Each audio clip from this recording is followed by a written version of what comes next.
the wait is over. Apple has officially announced its September event, evening. and today I'm excited to share the last-minute leaks and rumors about what will be revealed on September 9th. Get ready for new iPhone 16 models, updated Apple Watches, a brand new iPad mini 7, and the biggest AirPods update yet?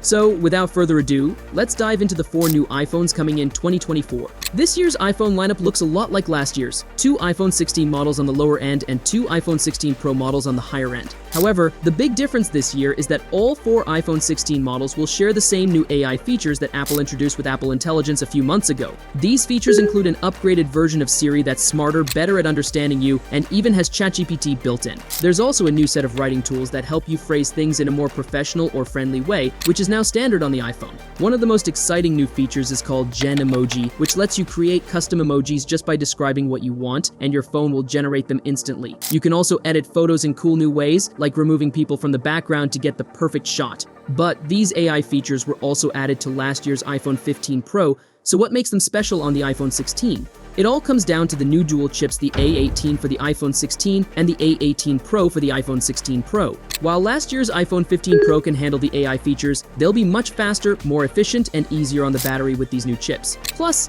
Apple might introduce exclusive AI features that will only be available on the iPhone 16 lineup. Expect Apple to highlight these enhancements along with other updates when they unveil these phones. Apple is making a few design tweaks on the iPhone 16 and iPhone 16 Plus. One of the noticeable changes is the rear camera, which now has a vertical stack and includes an upgraded ultra-wide lens. It also supports 3D spatial video capture, so if you own the $3,500 Apple Vision Pro, you can watch your immersive 3D videos on it. The mute switch is being replaced by the action button, a feature previously exclusive to the Pro models. This button can be remapped to perform various functions instead of just toggling the ringer on and off. The iPhone 16 also introduces a second new button located below the power button. This dedicated capture button is specifically for taking photos and videos. It's rumored to be a solid-state, vibration-only button similar to the home button on the iPhone 7. This means it will support new gestures, like long pressing to focus, pressing firmly to take a photo, and sliding left or right to zoom. You can even switch between photo and video modes with different gestures. The idea is to give users a more tactile experience, bringing the best aspects of traditional digital cameras to the iPhone. As for colors, the iPhone 16 will come in 5 options: black, white, a darker blue, a new turquoise green, and the return of pink.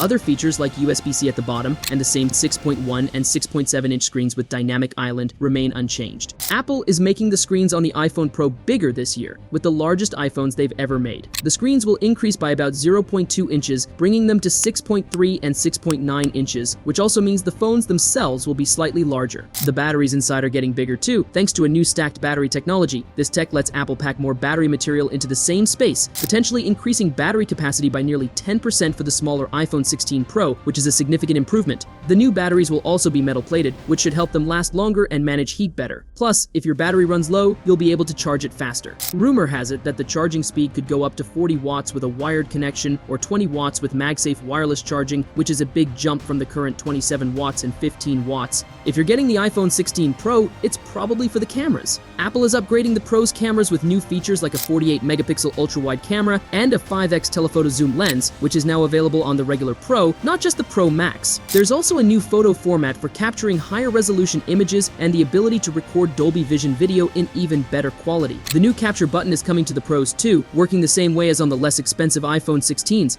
As for colors, not much is changing. There's a new flagship gold titanium option that looks impressive, but the other 3 colors, black, white, and natural gray, will stay the same. Overall, even though the physical changes to these phones aren't huge, the new AI features will likely be the main reason people choose to upgrade. Next up at Apple's September event, 2 new Apple Watches are being introduced, starting with the Apple Watch Series 10. The displays on the Series 10 will be the largest ever, now available in 45mm and 49mm sizes. This means the biggest regular Apple Watch will match the screen size of the Apple Watch Ultra, making it pretty sizable. Despite this, the casing is expected to be thinner, potentially making it one of the slimmest Apple Watches yet. However, aside from these changes, there isn't much else that's new. Inside, the Series 10 will feature a faster chip for the 2nd year in a row, designed for future AI capabilities, though none of those AI features are expected to be available right away. Larger updates like blood pressure monitoring, which was originally planned for 2024, may have been delayed and might not launch this year. Other health features, such as sleep apnea tracking and non-invasive blood glucose monitoring, are still several years away, even in 2024. What about the Apple Watch Ultra 3?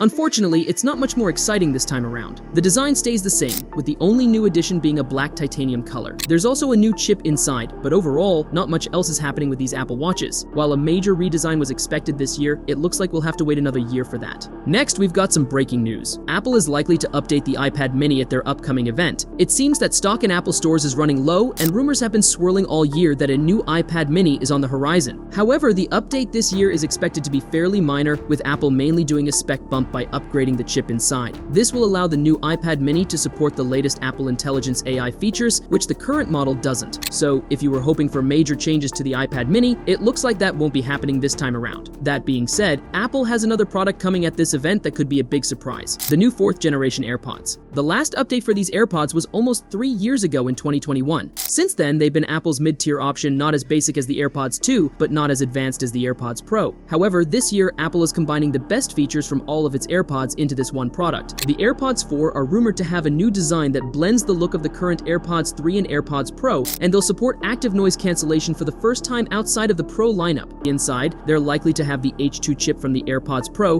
which should boost audio quality, especially in the bass range, and possibly extend battery life by up to an hour. Apple is also expected to bring more Pro features to the AirPods 4 case, making it similar to the AirPods Pro 2 case with USB-C, a built-in speaker, Find My functionality, a possible lanyard loop cutout, and even compatibility with an Apple Watch charger. Altogether, this makes the AirPods 4 a very exciting update. Looking ahead, Apple's September 9th event is shaping up to be huge. They're set to unveil 4 new iPhones, 3 new Apple Watches, a new pair of AirPods 4, and an updated iPad mini 2. However, keep in mind that there will be another event later this year focusing on Macs and iPads, and possibly the AirPods Max 2, but that might not happen right on September 9th. Don't forget to hit subscribe for the latest Apple updates, and give this video a like if you found it helpful or informative. Hope you're doing well. I'll be back soon with more videos. See you in the next one. Peace out.